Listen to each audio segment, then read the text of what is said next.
मैंने अपनी बच्ची के साथ 4 साल फुटपाथ पे गुजारे।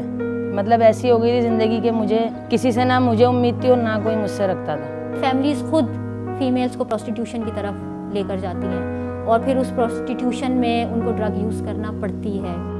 उस गुस्से की वजह से या उसकी जुदाई की वजह से पीना स्टार्ट की और दूसरी के फैमिली की तवज्जो मेरे पास बिल्कुल भी नहीं थी।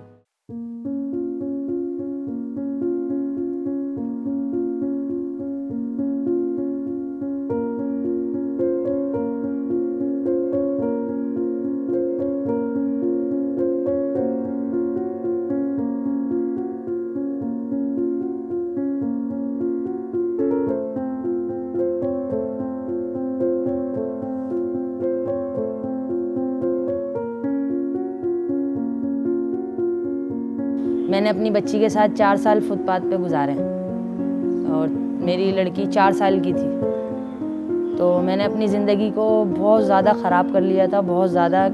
मतलब ऐसी हो गई थी ज़िंदगी कि मुझे किसी से ना मुझे उम्मीद थी और ना कोई मुझसे रखता था। मैंने भीख भी मांगी थी और जब लोग मुझे देखते थे ऐसे कंडीशन में मेरी बच्ची को देख के, तो फिर वो मेरा साथ देते थे। नशा तो सर ऐसा है कि आपको फ्री में भी दे देते हैं लोग। पहले आपको फ्री में देंगे और फिर आपकी आदत बन जाएगी खुद ही। हमें खुद नहीं पता होता कि हम किस दलदल में जा रहे हैं। मेरे साथ बहुत ज़्यादती हुई है, मुझे किडनैप भी किया है, मेरे साथ बहुत गलत हुआ है। शादी के बाद हस्बैंड करते थे, उनको देखती थी और एक दफ़ा इसको इस्तेमाल किया छुप के। मेरे बच्चे मुझसे आहिस्ता आहिस्ता दूर होने लगे और आहिस्ता आहिस्ता अपने घर से तवज्जो मेरी हटने लगी और घर वालों से मतलब बहुत ज़्यादा ताल्लुकात जो थे मेरे ख़राब हो गए।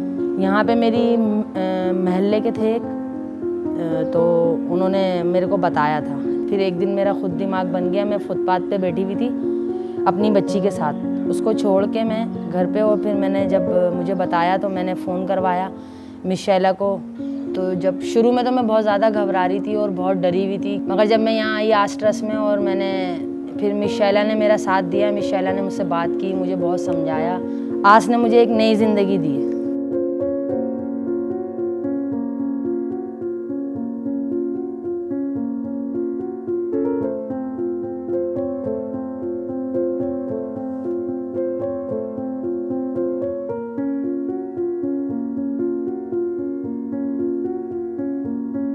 जो पहले गुजरा है वो सोच के मुझे अजीब सा लगता है कि मैंने ये सब क्यों किया।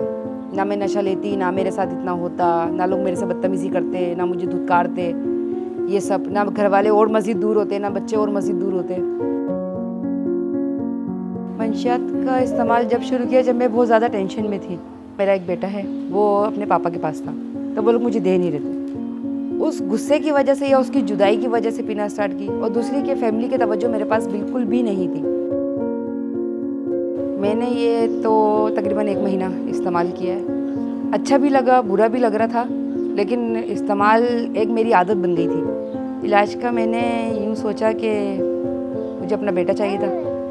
फिर मैंने अपने भाई से कांटेक्ट किया, घर वालों ने ज़्यादा नोटिस नहीं लिया, लेकिन फिर आहिस्ता आहिस्ता जब भाई ने नोटिस लिया तो फिर मुझे यहाँ लेकर आए। यहाँ लाने के बाद मुझे थोड़ी प्रॉब्लम हुई, परेशानी तो हुई, काफ़ी शरारतें की यहाँ पर, लेकिन ये कि अब सही हूँ, परफेक्ट हूँ और अच्छी हूँ।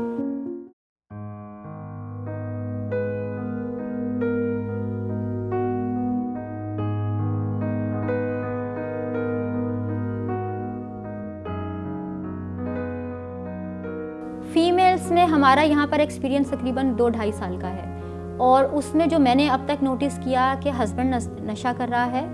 अब दोनों में लव मैरिज हुई है। अब वो वाइफ कहती है कि अच्छा अगर मैंने नशा शुरू किया तो मुझे देखकर मेरा हस्बैंड नशा छोड़ देगा, मगर ये तो डिजीज़ है। सो उसने नशा शुरू किया ताकि मेरा शौहर छोड़ दे, लेकिन वो खुद भी एडिक्टिव हो गई। उसके बाद फिर वो दोनों नशा कर रहे हैं। एक रीज़न ये भी है। दूसरा रीज़न ये भी है कि फैमिली ओन नहीं कर रही है, XYZ रीज़न्स की वजह से। फैमिली में बहुत पुअर है।